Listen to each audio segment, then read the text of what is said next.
I found out my husband was having an affair with my best friend when I caught them making out in our driveway, so now I need to make my way out of this marriage.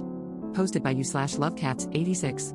I recently found out that my husband, 42M, is cheating on me with our married best friend, 32F. She is the godmother to our 4 children.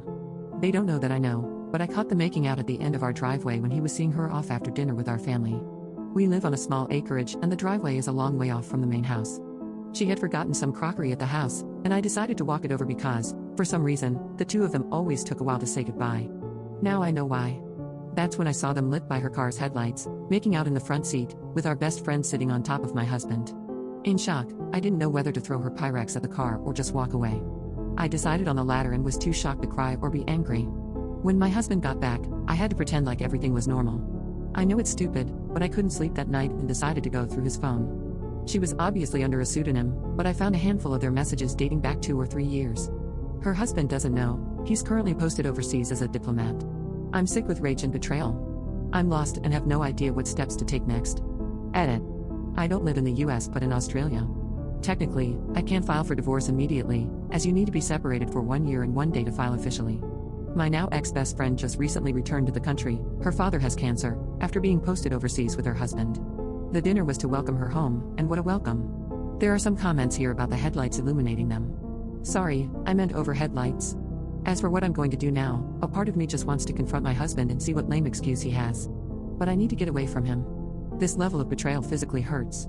I can't help but think of all the times we spent together over the years and how long our families were fooled. My mind is going crazy, recalling when she was single and he would rescue her from some bad date, or the times they were alone in my house when the kids and I were out. How irrationally angry he was when he found out she had a boyfriend and then chose to marry him. Thinking back on it, the two of them disappeared at her wedding. When I asked him where he was, he said he needed to reassure her that she had done the right thing. I feel so sick thinking of these things. Update 3 days later. Thank you, everyone, for your concern and advice. As of tomorrow, my husband will be out of town. I've tried really hard to act normal around my now ex-best friend, but it's proving difficult, and I feel sick. I have been telling both of them that I've caught some terrible bug and just haven't been feeling like myself. While my husband is out of town for the next few days, my sister-in-law, who is the only other person who knows, my brother's wife, will help me pack important documents and store them somewhere my husband doesn't know about. I've arranged for my kids to stay with them for a week while I sort everything out. I've spoken to a family lawyer, and they have advised me that the best way to start the separation process is to no longer be living under the same roof. I'm fortunate in that most of our assets are also in my name, and the land our house is on was gifted to us by my parents. I'm planning to kick him out after his trip. But before that, I want to catch them both in the act again, have some hard proof, send it to the ex-friend's husband, and get the ball rolling on moving forward with my life.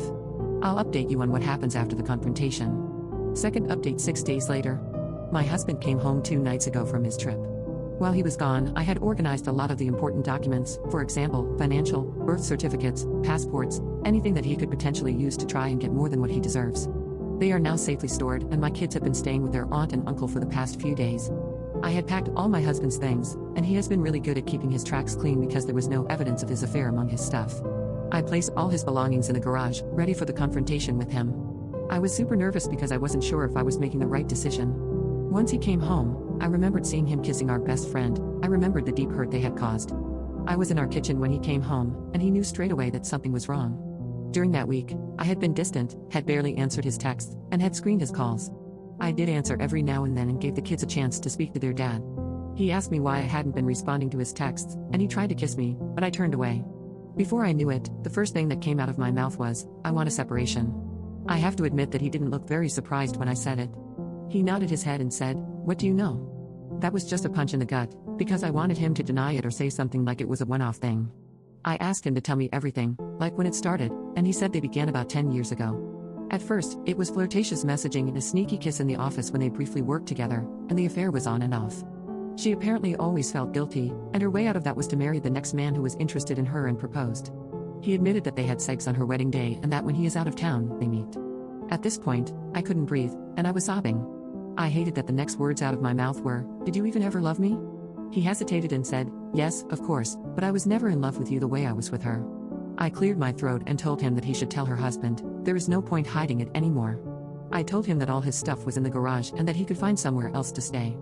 I let him know that I had spoken to a family lawyer and that when I feel ready, and only when I feel ready, we will see each other again and talk about the future arrangements for the kids. I said any further communication could be done through my sister-in-law or my brother. I told him he is allowed to see the kids but only at their place. I, of course, want full custody of the children because it hurts too much to give him anything at this point. He agreed to all my points because he knew he was in the wrong. He tried to say sorry, and then I absolutely lost it and screamed, "No. Effing no way are you sorry. For 10 effing years you have both deceived everyone we know. Please take your crap and leave and tell that woman you have been effing for 10 years that I do not ever want to see her effing face again." Certainly not my shining moment, but it was also the culmination of all the hurt and anger over the last few weeks that they had caused. I have no intention of talking to my ex-best friend or to my soon-to-be ex-husband until I have had time to grieve. So, thank you, community, for the encouragement and advice. I hope I can heal and move on from this. Third update 1 year later. Thank you to everyone who has been messaging over the past year to check in on me and ask for an update. It's been a crazy, painful year, but our divorce has been finalized, and I'm free. My ex-husband and my ex-best friend, unsurprisingly, are now in an actual relationship after the ex-best friend's husband found out about the affair. He divorced her, and since then we have met up for coffee to check in on each other and our mental health. He's been great, sending encouraging messages. He lives overseas, and from his Facebook updates, he has started dating again. I'm very happy for him. The legal and custody battles have been fairly stressful, but my ex-husband agreed to all my terms. The custody of the children was the only thing he really fought for.